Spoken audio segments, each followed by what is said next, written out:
రోమా 8:28 వాక్యంలో దేవుని ప్రేమించు వారికి అనగా ఆయన సంకల్పం చొప్పున పిలువబడిన వారికి మేలు కలుగుటకై సమస్తమును సమకూడి జరుగుచున్నవని ఎరుగుదుము.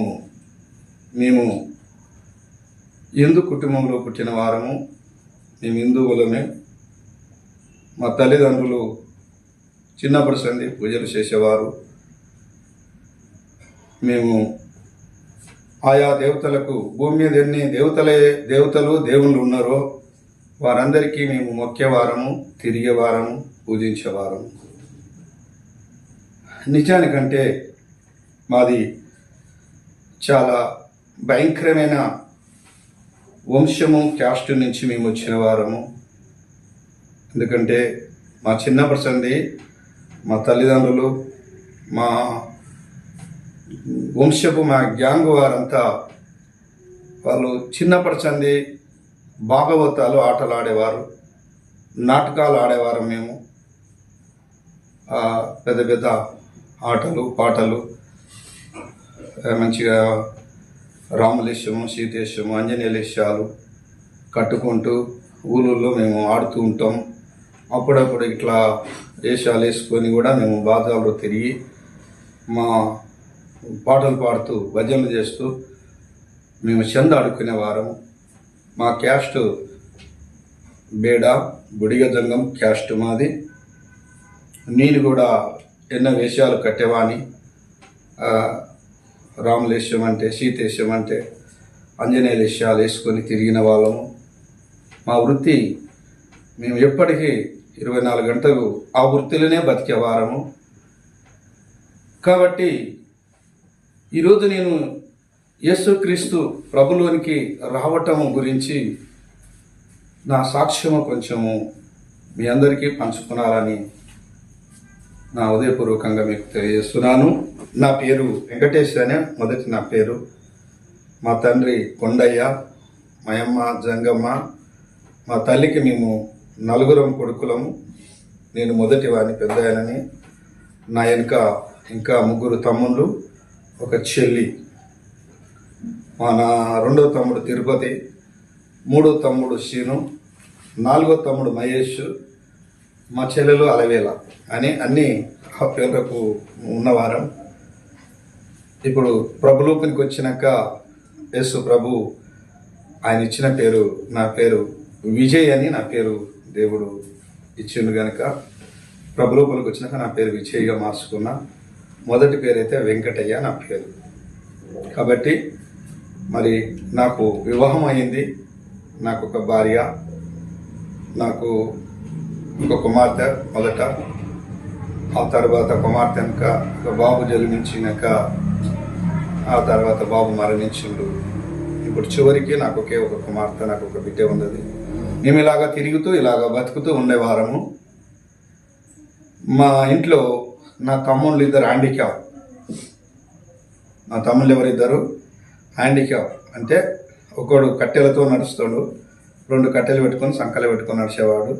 3వ వ్యక్తి 2 ఆయన అనాదిగా ఉండేవారు. ఇక వాళ్ళని కొనబోయి మేము హాస్టల్లో, గవర్నమెంట్ హాస్టల్లో వాళ్ళని వేసేసినాం. మంచిగా చదువుకొని ఏదైనా బతుకుతారని. వాళ్ళక్కడ యేసు ప్రభుని నమ్మారు. నా తమ్ముళ్ళు అక్కడ స్కూల్లో అక్కడ వాళ్ళు సాలరు వాళ్ళకి చెప్పారు కనుక వాళ్ళు యేసు ప్రభుని నమ్మిండ్రు. వాళ్ళు నమ్మి అప్పుడప్పుడు మతానికి వచ్చి వాళ్ళు చెప్పేవారు, యేసు ప్రభు గొప్ప దేవుడు, ఈయననే నిజ దేవుడు, ఈయన సృష్టికర్త, ఈయన ద్వారానే ప్రపంచము, భూమి, లోకమంతా పుట్టింది అని వాళ్ళు చెప్తే మేము ఆయన చూసి నవ్వేవారు. వీడు పిచ్చోడు కాకపోతే వీడు మంచివాడా, వీడేంది ఏందో యేసుప్రభు అంట, యేసుప్రభు ఏందో భూమి చేసినంట, ఆకాశం చేసినంట, సృష్టిని చేసినంట, ఆయన పరలోకంలో ఉంటాడంట అని నేను చిన్నగా నా మనసులో నవ్వుకొని తృణీకరించేవాడు. నేను మాతోనే కానీ అరే బాబు ఇంకొకసారి నువ్వు ఈ మాట చెప్పకు, ఇంకా నువ్వేమో నమ్ముకునేమో నీ భక్తి ఏందో చేసుకో, కానీ ఇలాంటి పరిస్థితులు నువ్వు చెప్పకు అని వాళ్ళని బెదిరించి మేము అప్పుడప్పుడు మా ఇంటికి తోలుకొచ్చుకున్నప్పుడు ఎప్పుడైనా చెలిబిలు ఇచ్చినప్పుడు పంపేవారం. ఎక్క వాళ్ళతో మేము సావాసం చేసేవారం కాము. ఇంకా మాది వృత్తి ఇలాగనే డ్రామాలు ఆటలు ఆడుతూ వెళ్ళేవారం. కానీ మాకు భయంకరమైన శ్రమలు కష్టాలు మాకు వచ్చినాయి. భయంకరమైన శ్రమలు కష్టాలు మాకు వచ్చినాయి కనుక ఆ శ్రమలు మామూలు శ్రమలు కావండి, తట్టుకొని శ్రమల పరిస్థితులు మాకు వచ్చినాయి. మా ఇంటిలో చాలా ఘోరమైన పరిస్థితులు, మాకు మా పక్కన వారికి గొడవలు, కొట్లాటలు, శాంతి లేక, సమాధానం లేక, కత్తులతోటి, గుడ్డలతోటి, ఎరుకల కొడవలతోటి కొట్టుకునేవారం, రాళ్లతో మేము కొట్టుకునేవారం. అంత భయంకరమైన ఒక రాక్షస తత్వం మా లోపల ఉండేది. పొద్దుగాల మేము తాగేవాళ్ళము, పొద్దుమీకి తాగేవాళ్ళం, మధ్యాహ్నం ఎప్పుడు మాకు మంది పోపిస్తే మేము తాగుతూ ఉండేవారం. వాళ్ళు పోపీయకున్నా కూడా మా డబ్బులు పెట్టుకుని తాగుతుండేవారు. మాది తాగుబోతే క్యాస్ట్. మాది చాలా భయంకరమైన నడిచే మేము పరిస్థితుల్లో ఉండేవారం. ఎందుకంటే మేము గొడవలకు, పంచాదులు మా దాంట్లో చాలా భయంకరంగా ఉండేది. ఆ రీతిగా ఉన్నాక మాకు ఊళ్ళో పొలం ఉండేది. మా ఊరు మైబనార్ పక్కల నవపేట మరిక్యాల అని మా ఊరు. మరిక్యాల పక్కనే మాది తంగడిపల్లి విలేజ్ గ్రామం. అక్కడ మాకు ఒకప్పుడు 5 ఎకరాల పొలం ఉండేది. ఆ పొలంలో మేము పంట వేసుకునేవారము, పత్తి పంట వేసుకునేవారం. పత్తి మందులు మా తాన రెడీగా ఉంటుండే.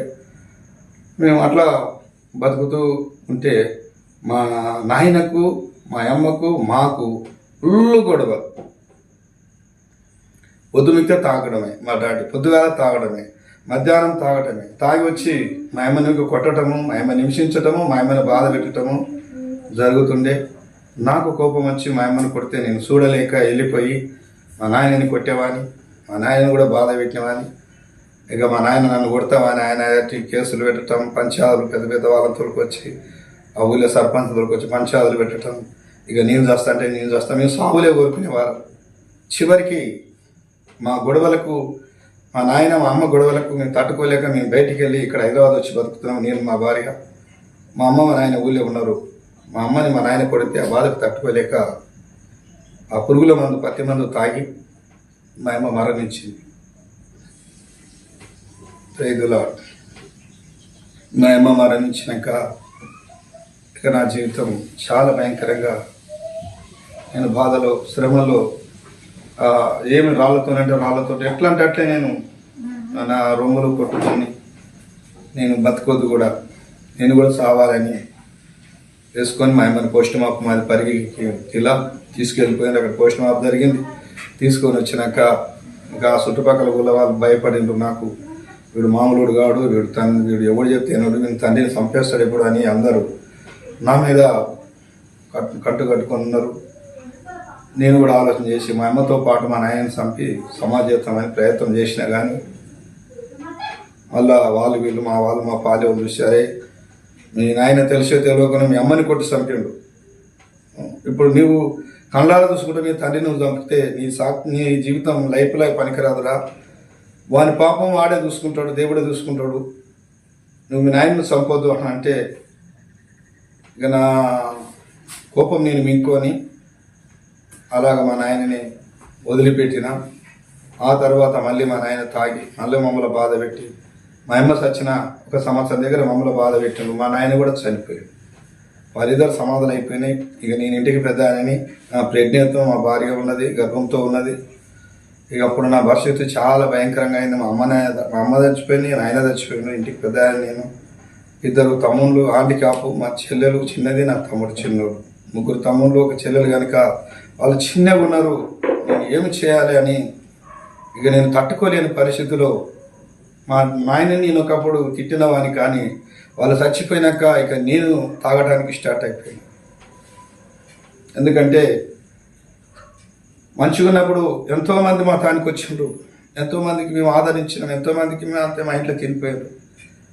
అమ్మ నాయన మరణించినాక మా ఇంట్లో రోగాలు, జ్వరాలు వచ్చి పడుతుంటే వీళ్ళ ఇంట్లో ఏమో తగిలింది, వీళ్ళకేదో గత్తర తగిలింది, వీళ్ళకేదో రోగం వచ్చింది, వీళ్ళ ఇంట్లో ఏదో పెద్ద దయ్యాలుండే అని ఒక్కరు కూడా మా ఇంటికి వచ్చేవారు కాదు, మాతో మాట్లాడేవారు కాదు, మాతో పలకరించేవారు కాదు. సాయంకాలం అయితే మాకు భయం ఎగిరేస్తుంది, గుండెల దౌడ ఉడుతుంది.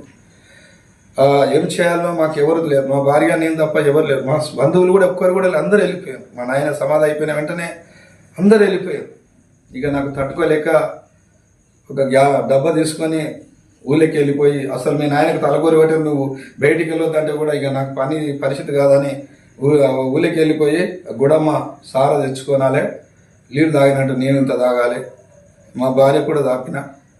ఇక తాగినాక మా తమ్ముళ్ళు జ్వరాలు వచ్చి 2-3 రోగాలు వచ్చి మురుగుతూ ఉంటారు ఇంట్లో. పొద్దు మిగితే మా ఇంటి లోపల భయంకరమైన ఒక రైలు బండి పొగ తిరిగినట్టు ఆ ఇంట్లో తిరుగుతుండే, శబ్దాలు ఎన్ని వస్తుంటే, సౌండ్ ఎన్ని వస్తుంటే. ఇక నా పరిస్థితి అయిపోయింది. నేను అనుకున్నా ఏం చేయాలో నాకు తోయక, ఏదో మా ఇంట్లో తిరుగుతుంది, ఇదేదో మా ఇంట్లో ఉంది, ఇది పెద్దగా ఏంది ఉంది, ఇది రక్త పిశాచి ఇదేంది అని ఇక భయంకరంగా ఉంది. ఏం చేయాలి? మా తమ్ముళ్ళు జ్వరాలు వచ్చి సావనికి దగ్గర అయిపోయింది. వాళ్ళు కూడా అసలు మామూలు ఎవరు పట్టించుకుంటలేరు. మేము ఏ డాక్టర్కి డాక్టర్లు కూడా పెద్ద డాక్టర్కి వెళ్ళిపోండి బాబు అంటారు.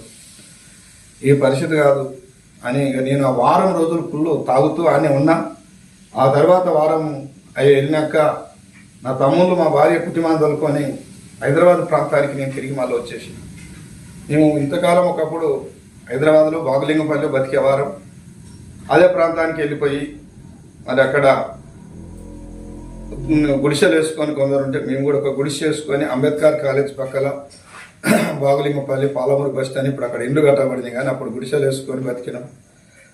నేను కూడా ఆ గుడిసెలో ఉంటూ మాకు తిండికి ఒక పశ లేక తిండి లేక చివరికి మా భార్య ఒక కచ్చర కాగితము ఏరటానికి మా భార్య వెళ్ళిపోయి కచ్చర కాగితం ఏరుకొని వచ్చి మేము అమ్ముకొని ఆ డబ్బులు వస్తే మేము మా జీవనం తాగుటకు ఆ బస్తీల పోటీ పోయి అడుక్కొని తిని బతికి ఆ రోడ్డు మీద పడిపోయినాం.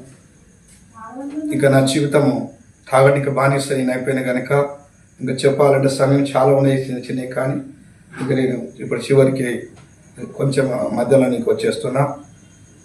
ఆ బావలింగంపల్లి సుందర పార్క్ అతల బాలమూరి బస్ అంబేద్కర్ కాలేజ్ పక్కన గుడిసెలు వేసుకొని ఉన్నాము. వాళ్ళు అప్పుడు గవర్నమెంట్ వారు అక్కడ ఇల్లు కట్టిస్తారంటే మేము ఆ కాలేజ్ రోడ్డు మీద గుడిసెలు వేసుకున్నాము. వాళ్ళు అక్కడ గవర్నమెంట్తో ఇల్లు కట్టిస్తున్నారు. ఆ రోడ్డు మీద మేము గుడిసెలు వేసుకొని బతుకుతున్నప్పుడు కచ్చరకాయ బతుకుతున్నాము. ఆ బస్తీల పొట్టి ఆడుకొని తిని బతుకుతున్నాము. ఇక రోడ్ల మా జీవితం అయింది. ఇక నేను మా వాళ్ళు చూసినారే, మీ ఇంట్లో ఏమో ఉందిరా, నువ్వు ఇట్లా ఉంటే పరిస్థితి కాదు, నువ్వు ఎడికైనా చూపించుకో, మంచిగా చూపించుకో అంటే అప్పటి నుంచి ఇక నేను మంత్రకాలతానికి తిరగటం స్టార్ట్ అయిపోయింది. ఆడికాడికి గద్దెలు ఏదేదో చెప్పేదానికి నేను వెళ్ళిపోతే వాళ్ళు చెప్పేవారు, మీకు మశాసూరం చేసి బాబని దయ్యాన్ని లేపి మీ ఇంటికి ఇడిచిపెట్టేసిండ్రు, మీ ఇంటి మీద గొప్ప చీకటి ఉన్నది, మీ ఇంటి మీద గొప్ప దయ్యాలు ఉన్నాయి, అవి మిమ్మల్ని పీడిస్తున్నాయి, పిప్పిదేస్తున్నాయి, మిమ్మల్ని పిచ్చి లేపుతున్నాయి, మిమ్మల్ని శాంతి లేకుండా సమాధానం లేకుండా తెస్తున్నాయి బాబు. మీకు ఒక్కరు కాదు, 2 కాదు, 3-4 మనుషులు మీకు చాలా చేతబడి చేసి మీ ఇంటి మీద ఏది కప్పతలకాయలు, యాపకాయ అబ్బదినిక, మశాసూరి కుంకుమ బండారు తీసుకొచ్చి లేపి మీ ఇంటి మీద చల్లేసారు కనుక, గంగలు కల్పిస్తారు కనుక అది ఎవరికి చేతికి దొరుకుతలేదు, అది వదలాలంటే చాలా కష్టతరము, ఇక మీరు బతికేది మీరు కష్టము అని చెప్పారు మంత్రకాలతానికి. అయ్యా మరి నా జీవితం ఎట్లయ్యా, మరి దీనికి ఏది పరిష్కారం లేదా, మీకు ఎంత డబ్బుగా నేను ఇస్తానయ్యా, మరి దీని ఇంత మీరు దేవుళ్ళు కదా. ఒక ఆయన అంజనేయులు ఇక్కడ తెలంగాణపురంలో కానీ అంజనేయులకు శిగమని అవుతాడు, ఆయన పేరు అయ్యాన. అయ్యాన దేవుడు కదనయ్యా, ఒకప్పుడు ఆంజనేయుల చరిత్ర నాకు తెలుసు, నేనే ఒకప్పుడు కూడా కఠినమైన పెద్ద రాక్షసుల శాతమార్చినాడు, ఈరోజు మరి శాతపడని శాత కాదంటే గంగలు కలిపి కలిపితే ఏమిటో కలుగుతుంది, దేవునికి శాత కదా, ఏంది ఇది నా పరిస్థితి అని నేను ఊరికే ఏడ్చుకొని బాధపడి ఆయనతో అడిగితే ఆయన అనేవాడు, అయ్యా నీ శేషకాడికి చేస్తా, వారం వస్తుంటే నీ ఇష్టం ఆయన చెప్పిండు. అక్కడ తిరిగిన ఇలా ఎక్కువపల్లి తిరిగిన ఎక్కడికి రకరకాల పొట్లపల్లి ఇంకా అనేక మాంత్రకాలతాన్ని తిరిగితే ఇంకా శేషులు అని నిజమే శేషులు. అది వాంత్రిక విద్య మా మీద చల్లారు కనుక మాకు నెమ్మది లేదు, శాంతి లేదు, సమాధానం లేదు, తింటే తినబుద్ధి కాదు, రకరకాలుగా పిచ్చోని నన్ను ఎక్కడ పోయి మా అమ్మ నాయన చంపేసాను, నన్ను కూడా పిచ్చోని చేయాలని చేసిండు కనుక ఇక నేను తాగి ఒక పిచ్చోనిగా మారిపోయినా. ఇక మతిశుద్ధి లేకుండా అయిపోతుంది నాకు.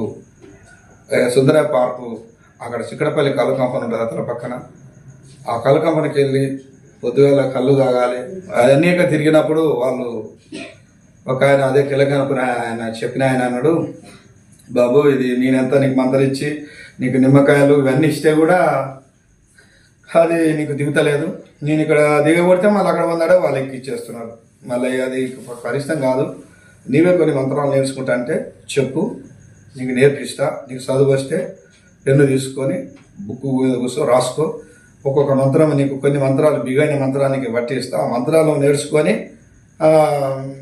నీవు దానికి 108 నీ నోటికి అప్పించుకొని ఆదివారం అమాస రోజు వస్తుంది. ఆ రోజు వెళ్ళిపోయి నువ్వు దాన్ని జపం చేసినట్టయితే అది నీకు లభిస్తుంది. ఇక తర్వాత ఎవడన్నా నీకు తెచ్చినప్పుడు నీ పెయి మీద వారాడుతుంటుంది. అప్పుడు నీవే తిరిగి వాళ్ళకు మంత్రం ఇవ్వచ్చు, మళ్ళీ తిరిగి రిటర్న్ వాళ్ళకి మలిపి కొట్టవచ్చు. నేర్చుకుంటావా అని అన్నాడు. అరే మంచిదయ్యా, మరి నేర్చుకుంటా, కానీ నాకు చదువు రాదు, రాయటం రాదు. నేను ఎట్లా చేస్తూ అంటే చూడు, నువ్వు ఏదైనా ప్రయత్నం చేసుకో. ఎవరైనా చదువు వచ్చిన కూడా తోలుకొచ్చుకో, రాపించుకో, నువ్వు నేర్చుకో అని చెప్పిన ఆయన పాపం. ఇలా గర్వపురంలో ఆయన గురువు అయ్యానా అని ఉంటాడు ఆయన ఇక్కడ. అంటే నా తమ్ముడు హ్యాండిక్యాప్ అనే వ్యక్తి, వాడు యేసుప్రభుని నమ్ముకున్నాడు. వాడు 10ట్లో పాస్ అయ్యాడు, మంచిగా చదువుకున్నాడు. నా 3వ ఆయన. ఇంకా నేను మా తమ్ముతానికి అంటే శనివారం వస్తుంది, శుక్రవారం పోయి శనివారం ఆయన ఊగుతుండే అదే చెప్తుండే ఆయన అందరికి ఆడ అంజనీలకు శివ ముగి చెప్తుండే.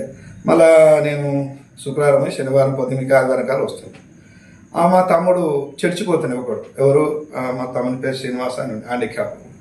మా తమ్మునికి చదువు వస్తుంది కదా, మా తమ్ముని తోలుకొచ్చేసి అసలు వాడే విద్య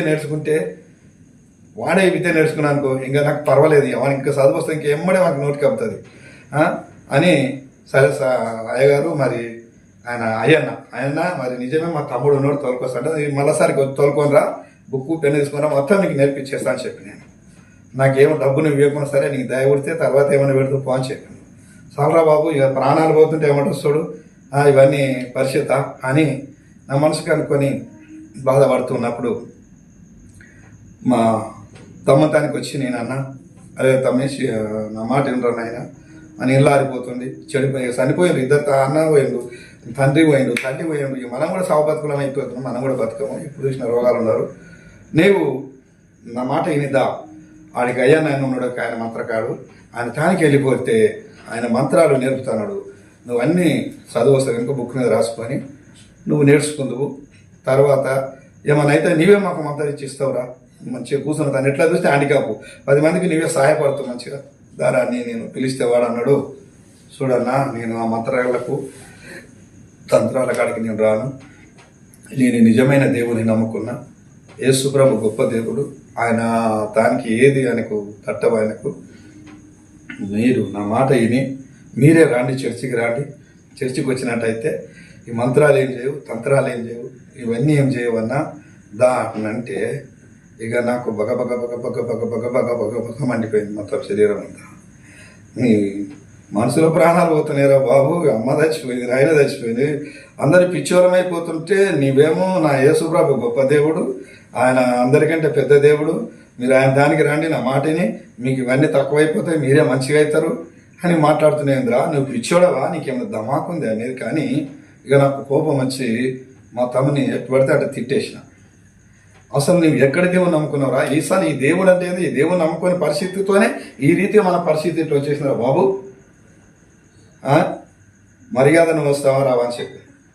అన్నా దయచేసి నీకు దండం పెడితే నేను రానా, నువ్వు రాకపోతే ఇక నా ఇంట్లో ఉండదు, విడిచిపెట్టి మనది కాదు కదా నేర్చుకున్నా. సరే నువ్వు నేర్చుకోకుండా సరే రా బాబు, ఊరికే ఆయన చెబుతాడు, నువ్వు వచ్చి రాయి, ఏమన్నా నాకు చదువు రాదు కదా, నువ్వు రాసిస్తే నేను నేనన్నా నేర్చుకుంటారా అంటే నేను రాయను, నేను రాను, ఆ గద్దెల కాడికి రాను, నేను రాను అన్నాడు. ఇక నాకు కోపం వచ్చేసి ఎట్లా పడితే అట్లా తిట్టేసిన, ఆ నోటికి ఎట్టొస్తే అట్ట తిట్టేసి 2-4 దెబ్బలు కూడా కొట్టినా సరే అన్నా, నువ్వు నన్ను చంపినా సరే కానీ నేను ఆ పద్ధతులకు రానన్నా, నా మాట మీరే ఇక్కడికి రాని అన్నాడు. ఏంద్రా నీ దేవుడు ఏడున్నారా, మరి పోనీ ఒక్కసారి నీ దేవుడు ఉంటే చెప్పురా, మరి మాట్లాడమనరా ఒక్కసారి మాట్లాడమనరా, నీ దేవుడు ఉంటే మరి మాకు ఒకసారి చూపియమ దర్శనమా, ఆయన ఒక స్వరం వినిపించమంటారు, నమ్ముకుంటా. ఏడున్నారా దేవుడు, ఎక్కడి దేవుడు అసలు ఆయన, ఏ ఊరు దేవుడు, యారాజం దేవుడు ఆయన, మన తాతలు లేని మన ముత్తాతలు ఏంది ఇప్పుడు దేవుడు అంటున్నా, ఆయన ఎక్కడికి వెళ్ళి, ఆయన అంకితం ఏంది, ఆయన చరిత్ర ఏంది, ఆయన పద్ధతి ఏంది అని చాలా తిట్టి మా తమ్ముని కొట్టినా. ఇంకా వాడు రాలేదు. రాకపోతే ఆ కోపం ఈ కోపంతో తీసుకొని అప్పుడు 2 షెల్లు గనేరాల షెల్లు పెడితే 2 టేప్ రికార్డులు చిన్నవి ఉంటుండే, అప్పుడు చిన్న టేప్ రికార్డులు వచ్చింది, కొత్తగా రికార్డింగ్ చేసేది. అలా అదేంది మనం రీల్ తిరుగుతుండే క్యాషెట్ పెడితే అది రికార్డ్ అవుతుంది అన్నట్టు. ఒక టేప్ రికార్డ్ తీసుకున్నా, ఇక షెల్ వేసుకున్నా, మళ్ళీ శనివారం కల్లా ఇక నేను ఆయన తానికి వెళ్ళిపోయాను. ఎవరి తానికి?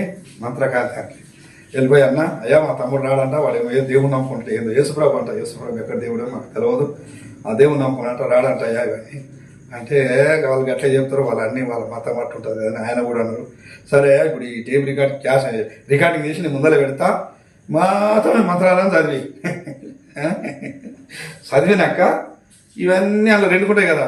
తర్వాత నేను ఏం చేస్తా, పెద్దగా ఏం రాకుండా చెవుల పిన్ను పెట్టుకొని అలా వైరు పెట్టి కూర్చుంటే వీళ్ళకు చెవులో పెట్టుకుంటే వస్తా అన్నట్టు, ఎయిర్పోర్ట్ పెట్టుకుంటే ఇక అన్నీ మైండ్కి ఎక్కించుకొని ఇక నేనే నేర్చుకుంటాయా, సస్తేనే మళ్ళీ వస్తా, బతికితే బతికితేనే నా కుటుంబం నా పిల్లలు బతికించుకుంటాను, లేకపోతే ఏం చేస్తాం ఏంటంటే మాకు వచ్చింది ఇక మరణం వచ్చేసింది, ఇక మాకేం లేదు అంటే ఆయన పాపం బాధ చూసి సరే నేర్చుకోవాలని చెప్పి ఆ రోజు అంటే ఆ మంత్రాలు వాళ్ళకి మంత్రం ఇచ్చిండ్రు, అదే రికార్డు కూడా అయిపోయింది.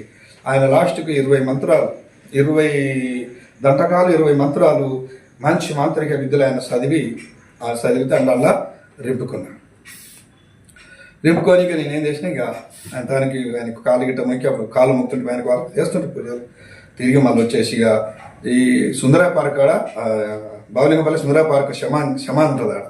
ఆ శమాన్లో ఎవరు ఉంటారు కానీ ఎవరేం వినరు, కానీ నేను రావాలి అక్కడ సిద్ధ చెట్టు ఉండాలి, చిన్న చెట్టు కాడ కూర్చోవాలి, అవి ఊరికే వినాలి, నాకు వచ్చిన గీతతో నేను రాసుకోవాలి, ఏదో పిచ్చి గీత రాక నాకు వచ్చిన కాడికి రాసుకోవాలి.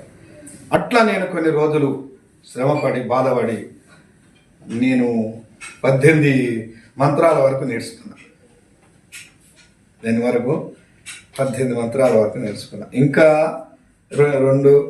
3 మంత్రాలు మిగిలిపోయినాయి, నేను ఆహారం కాలేదు. అవి ఆడికి జాబకం ఉండాలి, మైండ్లో పెట్టుకోవాలి కదా జాబకం. ఇవైతే జాబకం నోటికి అభిపోయినాయి. ఇక ఆయనకి చెప్పినాయా మరి నోటికి అభినట్టు అభినాయంటే అభినా సరే ఒకసారి రా చదువుతాను ఆడిపోయి ఆయన ముందు చదివితే ఓకే పర్వాలేదు నీకు అభ్యసనాయి అవి, ఇక నువ్వేం లేదు. సంవత్సరానికి 3 సార్లు వస్తుంది, ఏంది ఆదివారం అమాస, ఒక సంవత్సరంలో 3 సార్లు వచ్చేస్తుంది. నీవు ఆదివారం అమాస వచ్చినప్పుడు ఏం లేదు, స్నానం చేసుకోవాలి, తెల్లది ఒక పంచ కట్టుకోవాలి. ఎట్లా కట్టుకోవాలంటే ఇంతవరకు దిగమరిగా ఉండాలి, ఇట్లా మన ఇట్లా కట్టుకుంటారు, సో 3 వేసి కట్టుకుంటారు చూడు, అట్లా కట్టుకోవాలి. నీళ్ళు పెట్టుకోవాలి, 108 పూసల దండ తీసుకోవాలి. నువ్వు జపం చేసుకోవాలి. నువ్వు జపం చేసేప్పుడు ఎవరన్నా నీ ముందరకు వచ్చినా నువ్వు వాళ్ళని దూడతో మాట్లాడదు.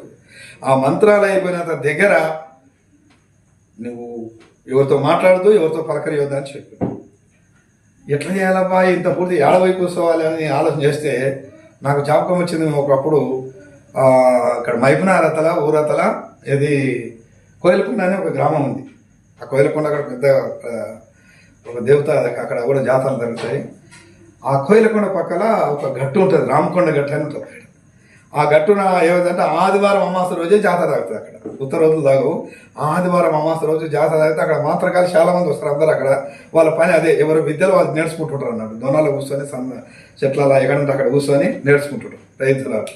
ఇక నేను కూడా సరే బాగుందిలే ఇదే పని అని నేను బస్ ఎక్కొక్కరు అక్కడ వెళ్ళిపోయి ఇక నేను బాగా ప్రాక్టీస్ చేసుకొని ఎప్పుడు వెళ్ళిపోయినట్టు పొద్దుగా ఒక పొద్దు మీద నైటే ప్రయాణం వెళ్ళిపోయి పొద్దుగా వెళ్ళిపోయి అక్కడ బాయిలో గుండ ఉంటుంది, ముండి అక్కడ కొబ్బరికాయలు ముట్టించి అక్కడ మొక్కి ఒక గుట్టాలకు వెళ్ళిపోయి ఒక దాని సలవ చూసుకొని కూర్చొని ఇక దబదబ ఎన్ని నేర్చుకుంటే ఈ ప్రాక్టీస్ అయితే నాకు ధైర్యం ఉంటుంది అని ఏడవై కూర్చొని ఇక పొద్దుగాల నుంచి ఒక్కొక్కటి ఒక మంత్రం చదవాలి, ఒక దాని పూస ఉంటుంది చేతిలో పట్టుకోవాలి, మళ్ళీ ఒకటి చదవాలి. అది 109 పూసల దండ, ఒక మంత్రానికి ఒక దండ అయిపోవాలి.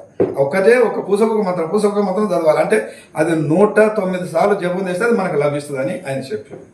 అట్లా నేను కొన్ని 18 మంత్రాలు చదివి అసలు ఈ మంత్రాలు చదువుతుంటే అక్కడ మాత్రం నా పై తలకరిస్తుండే. ఒక మంత్రానికి ఒక ఉల్లిగడ్డ పొరలాగా ఒక కంగి దొరుకుతుంటే అయిపోతుంది. నేను అనుకుంటుంటే శక్తి నాకు వస్తుంది రా బాబు అనుకుంటుంటే, శక్తి నాకు వస్తుంది అనుకుంటే. అట్లా 18 మంత్రాలు నేను నేర్చినప్పుడు రాత్రి పొద్దు మీకి 6-7 అయిపోచ్చేసింది. చీకటి ఎక్కువ వస్తుంది. మందంతా అయిపోయాం, జాతర ఎవరు చీకటి అయిపోయింది. అక్కడ ఎలగొడ్లు గుడ్డేలు తిరుగుతుండే అక్కడ. ఈ ఆఖరికి 18 వరకు ప్రాక్టీస్ చేసిన. 18 వరకు ప్రాక్టీస్ చేసి ఇక అయిపోయిందిరా స్వామి భగవంతా అని ఇక కిందికి దిగి ఇక దానికి ఎంత తాగుతో తాగని చెప్పాను ఆయన. నువ్వు ఎంత తాగితే నీకు అంత శాంతి ఉంటుంది, ఎంత నువ్వు తాగకపోతే నీకు పిచ్చి లేదని చెప్పిన ఆయన. దానికి ఏం కావాలి, తాగుడు డ్రింకు కావాలి మంత్రాలకు. ఇక అంతే కదా నా శక్తుల పని. ఇక 18 శక్తులు నా వెనక వచ్చి కూర్చున్నాయి. ఇక నాకు ఇక లేని గర్వం వచ్చేసింది, ఇక లేని కోపం, ఇక లేని పిచ్చి ఎక్కువైపోయింది. ఇక సాల్రా బాబు అని ఏం చేస్తుంటే ఇక ఆడ కోకుండా కానీ నేనే నిమ్మకాయలు తెచ్చుకోవాలి, మంత్రం తెచ్చుకోవాలి, మా వాళ్ళకి ఇవ్వాలి, నేను మంత్రం తెచ్చుకోవాలి, నేను తినాలి చెప్పాడు ఆయన. నువ్వు మంత్రం తెచ్చుకొని నువ్వు తింటే కూడా తక్కువైపోతాను చెప్పాడు. తినాలి ఇక అది వచ్చినప్పుడు అలా పెయ్యాల వారాలని ఎప్పుడల్లా ఇక 108 దండ. ఇక ఆయన ఏం చేసినంటే అంతకుముందు సార్ ఇంకొకటి ఏంటంటే అంతకుముందే ఈ మంత్రాలు నేరకముందే ఆయన నాకు పిక్కలు ఏమి ఎక్కించుకుంటూ తాయితలు ఎక్కించేసిండు, బంగారు తాయితే. అది ఇంకో ఆయన గురుతాన్ని దొరకపోయాడు. ఆ చెట్లలో అక్కడ అడవిలో ఉంటుంది. ఆయన చెట్టులో దాన్ని నానబెట్టి బెల్లము చెట్టు వేసి నానబెడతాడు. మనకి ఇంత తిన్నకింత బెల్లం ఇస్తాడు. ఆ బెల్లం తింటుంటే ఆయన విగ్రహాలు ఉంటాయి అక్కడ, ఆయన కొన్ని దేవతల విగ్రహాలు, ఆ విగ్రహాలు ఎదుట నిలబెడతాడు. ఇక బంగారు అవి అర్ధగంట సేపు నానబెడతాడు. అది చెట్టు పసర్లో నానబెడతాడు అది. ఆ తర్వాత ఇక నువ్వు ఎక్కడ పిక్కలకి ఎక్కించుకుంటావా రెట్టలకి ఎక్కించుకోవాలని అడుగుతాడు. అంటే పిక్కలకి ఎక్కించుకుంటా, పిక్కలకి ఎక్కించుకుంటారు, పిక్కలకి ఎక్కించుకుంటారు. ఈ రెట్టలకి ఎక్కించుకుంటారు, రెట్టలకి ఎక్కించుకుంటారు. రెట్టలకి ఎక్కించుకుంటే ఏంటంటే అది చేతులు కూడా ముడతామని చాలా మంది పిక్కలకి ఎక్కించుకుంటారు. అంటే కాళ్ళకి ఎక్కించుకుంటే బాగుంటుంది. ఆ కాళ్ళ కింద మనతో చేస్తారు కదా చాలా మంది, వాళ్ళు ఏం చేసినా అది తాకందుకంటే. అప్పుడు నేను కూడా వెళ్ళిపోయి 2 తాయితలు బంగారు ఇంత తాయితలు ఉంటే చిన్న చిన్నగా, ఆ తాయితలు కూడా తాయితాన్ని కొనుక్కొని చేపించుకొని పోయి చెట్ల నానబెడితే అక్కడ 2 తాయితలు కూడా ఎక్కించుకుంటారు. ఈ తాయితలు ఎక్కించుకుని మంత్రాలు నేర్చుకున్నాక ఇప్పుడు ఆయన ఏం చెప్పినాకంటే ఎవరైనా నీకు మంత్రం ఇస్తుంటే నీకేమైతుందంటే ఆ పిక్కలలో తాయితలు ఉరుకులాడుతుంటాయని చెప్పాడు. అప్పుడే కిందికి మీదకి అయిపోతుంటామని చెప్పినప్పుడు ఇక నిజమే అనుకున్నాం. అది నిజమే. అది ఎవరైతే మనకు మంత్రం ఇస్తుంటారో ఇక ఆ టైంలో ఏమైతుంటుందో ఆ పిక్కల తాయితలు అనేది ఇట్లా పారాన్నట్టు అవుతుంటాయి లాక్టాయి. ఇక అప్పుడు ఏం చేయాలంటే 2 అగరబత్తులు తీసుకోవాలి. ఇక మా అభిప్రాయ మంత్రం ఏదన్నా దానికి ఉంటుంది ఒక గంటగా మంత్రము, దాన్ని చదువుకుంటూ కూర్చోవాలి. అట్లా కొంతసేపు అయినాక అక్కడ అవి తిరిగిపోతాయి. అట్లా దానికి జాగ్రత్త పడి ఉండి కాపాడుకోవాలి. కానీ నువ్వు తాగి ఎక్కువ తాగి తొండ అయితే మాత్రం ఆ తొండలో నేను వాడేస్తాయి చూడవి శక్తులు, జాగ్రత్త ఇక అని చెప్పిండారు. నాకు తాగుడు పిచ్చి ఎక్కువైపోయింది. అయితే నేను ఉండ చోటనే ఎంతమంది అంటే ఇద్దరైతే మా బస్తీలో 3 మనుషులు ఉండేవాళ్ళు మాంత్రికులు. వాళ్ళు ఇంకా వాళ్ళు ఎప్పుడు సందో నాకు ఆట ఆడుతున్నా నాకు తెలియకున్నది. కానీ ఈ మంత్రాన్ని వేసినాక నాకు అర్థమైపోయింది. వాళ్ళు వచ్చి మంత్రిస్తుంటే అవి వచ్చి నా మీద గాలిలా వాళ్తుంటే నల్ల పొగలా వాళ్తుంటే అప్పుడు అర్థమైనారు ఈయనే ఉండరు గారు 5 దొంగలు వీళ్ళతో నాకు ఈ పోరాటం. కానీ అప్పుడు అర్థం చేసుకొని వాళ్ళు నేను ఎదురు విద్య మంత్రించుకున్నట్టు అయిపోయింది. వాడు ఇక్కడ నాకు మంత్రిస్తుంటే మళ్ళీ దాన్ని తిరిగి వాటికి నేను కొన్ని రోజులు అట్లా మంత్రించుకున్నాను. అట్లా మంత్రించుకుంటూ ఉంటున్నాక కొన్ని రోజులు వాడు ఏం చేసాడు భయపడు వాయము వీడు కూడా నాకు గురువు అయిపోయినా బాబు వీడు కూడా నేర్చుకున్నట్టు అని చెప్పి వాడు వెళ్ళిపోయి ఇంకేం తెలుసా 3 అంటే ఇంకో దొరకు పెద్ద దొరకొచ్చాం ఆయన గురువుని దొరకొచ్చాం. ఇక దొరికొచ్చి ఏం చేసిండంటే నేను ఆ రోజు తాగిన కొంచెం మత్తు ఎక్కువైపోయింది, పండుకున్నా. నేను వాడేం చూస్తుంటే వాడు నా మీదకి దయాలో పంపించేసి ఇక వచ్చేసినాయి నా మీద కూర్చున్నాయి. నోరు ఆడకుండా నోటి కట్టిండు. కడుపు చేతులు ఊపిరితిత్తులు నిండిపోయి తాగి అంతకుముందు పొద్దు మీద తాగుతుంటే ఇక ఆ రోజు నిద్రమబ్బులు ఉన్న వాడు వచ్చినాయి నా మీద కూర్చున్నాయి. ఊపిరి ఆడకుండా అయిపోయింది. ఇక లేచిన 12, 11 అవుతుంటాయి. ఇక అర్ధరాత్రి అయిపోయింది. తిండి లేదు. మా బతుకైతే చూస్తే దరిద్రము, ఇంట్లో పశలు లేవు. ఇదే నాకు ఎక్కడ పని లేదు. ఈ మంత్రకాలు దయ్యాలు ఇవే కథ ఉంది. ఇక ఆ రోజు రాత్రి 12, 11 అవుతున్న టైము. ఆ 11 గంటలప్పుడు ఇక నాకు మేలుకు వచ్చింది. లేచిన ఇక లేస్తే పేగులో కడుపు ఉబ్బిపోయింది. నోరు ఆడకుండా నాలుగు దొడ్డుగా అయిపోయింది. నోరు ఆడతలేదు. ఇక మస్తు గొడవలు అయిపోయినాయి. అంతకుముందు మా ఇంటి మీద మా ఇంట్లో ఉంటే కూడా వచ్చి కొట్టేవారు. అంత గొడవలు కయ్యాల వారి మీదకి వస్తుంది. అప్పుడు మా భార్యని కూడా గొడ్డలతో వచ్చి కూడా నన్ను గొడ్డనికి వస్తే మా భార్య ఆడడం వస్తే మా భార్య గొడ్డలతో కొట్టిండు. దాంట్లో కేసులు అయిపోయినాయి, ఆలుళ్ళు అయిపోయింది. ఇక భయంకరమైన మా పరిస్థితి అయిపోయింది. ఇక మేము సాగు మాకు మిగిలిసే మరణం మా ఇంట్లో ఎటాడుతుంది. ఇక ఆ రోజు రాత్రి 11 టైం అవుతుంది. ఇక అప్పుడు నేను ఊపిరి ఆడకుండా అయిపోయింది, కడుపు ఊపిపోయింది. ఇక నేను లేచి ఇక చదవడానికి వస్తలేదు. నేను వచ్చి కూర్చునే నా లోపల నిండుకుని ఇక నేనేం చదవాలి, అది 4 ఆడనిస్తలేదు. ఇక అయిపోయింది నా పని. అని అప్పుడు మా భార్యని లేపిన అంటుండా ఇక అయిపోయింది నా పని. నాకు ఇగో శాతం వాళ్ళు మంత్రాలు పంపిస్తుంది రైతులో నా శాతం ఇంతవరకు చదివిన. ఇప్పుడు నాకేమీ తోస్తలేదు, అన్నీ నాకు రెండుకున్నాయి, ఊపిరి ఆడతలేదు, కడుపు ఉరిగిపోయింది, నాలుగు దొడ్డైపోయింది, ఇక పీకుతున్నాయి, ఊపిరి కిందికి తీతలేదు అసలు. ఇక తాగుడు కొంత అయిపోయింది, ఇందులో ఎట్లా అయిపోయింది, ఇక నేను చచ్చిపోతున్నాను. రైతులో నేను మా భార్యతో చెప్పిన ఇక నేను చనిపోతున్నా కానీ మా భార్యతో ఈ మాట అన్నప్పుడు మా భార్య అన్నది, నువ్వు చచ్చిపోతా అంటున్నావు, మన పరిస్థితి ఏంది, మన చరిత్ర ఏంది, నా జీవితం ఏం చేస్తావు, నా గతి ఏం చేస్తావు, ఈ పిల్లలు చూస్తే ఇట్లా ఉన్నారు,